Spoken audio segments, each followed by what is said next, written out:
Hi everyone! So today I'm going to show you a very simple tool that you can use in your artistic process, and hopefully it's going to help you choose your colors and understand the color theory completely. A lot of times it's just too difficult to remember all the information in your head, and there is a visual tool that you can use. So let's get started. Here's the artist color wheel that is sold at any art supply store or online. It's going to help you choose your colors and actually just understand the color theory visually. And we are all visual people, so it makes a lot of sense. The front side of the color wheel basically shows you the color theory and what triads of colors you have, what it means to have a complementary color, and it also lists all the definitions that you need to know that refer to the color theory, such as what it means to have analogous colors, complementary colors, split complements, triads, tetrads, and so on. It also shows you what it means to have shade, tone, and tint. Tint means when you mix color and white, you get tints of any color. Tone means when you have color and you add some gray to it. So basically you gray down your original color and you get a tone. Shade means when you add black to your color. And on the other side of the artist color wheel, you can see what basic colors you are going to get if you start your color mixing using paint. So for instance, I'm looking at the color orange. When I add yellow to it, I get this yellowish orange color. Does it make sense? And also you have a value scale over here, which is really a good tool to use, because here it shows you the tones that you need to have in your artwork. And value means the lightness or darkness of a color. The complete value scale goes from value 1 to value 10, which is basically going from white to black. And actually every color has its own value range. For instance, yellow cannot have a 10 value range because it's a light color. But if we look at let's say if we look at violet or blue violet, it's going to have a wider range. By moving this wheel, you can see what color you're gonna be getting. Let's say red, orange, and you're adding some blue, and you're gonna get this violety color. So every time you look at your still life or whatever you paint, you just wanna ask yourself how light or dark that object is, and then you mix your paint accordingly. And ideally you start with your color, and then if it's light, you start adding white or lighter color to it.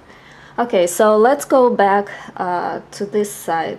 And as you can see, my color wheel has been used on so many occasions that it just it's getting old and needs to be replaced. What's nice about this side is that you can understand the color theory completely. For instance, when we look at, so this is blue, and the complementary color of blue is orange. So when you move your color wheel, you can get a complement of any color that you want. When you experience, you just remember that. But if you start out, it's nice way to figure out things. Green, you look at green and the complementary of green is red. So let's say when you start painting green grass and it just looks green and it doesn't look very interesting. As soon as you start using a complement in your greens, it's going to make your color a lot more sophisticated. For instance, I add dark red into the greens to make the shadow color of the of grass, and we can keep moving it like that and seeing what colors we are getting as a complement. Complement of yellow is violet, so it's a very nice combination visually. You see a lot of artwork having yellows and violets in it because they just work visually. The same way you can look at triads of colors. For instance, if it's yellow here, then you just look at the triad with red and blue. This way you can pick your main colors for your artwork. You can also analyze your colors by shade, tone and tint. And this color wheel gives you the definitions of shade, tone and tint. The primary colors are yellow, red and blue, and it means that they cannot be mixed with any other colors, and so the colors that you see in between those colors are all mixed. Let's say if you want to get the yellow green, you just mix yellow with green and you get your yellow green. If you want to get yellow orange, you can mix red and yellow and you get yellow orange range. It just depends how much yellow you use in comparison to your reds. You can look at monochromatic colors. It's just picking one color, let's say red, and using any shade, tint or tone of this color to get the monochromatic color harmony.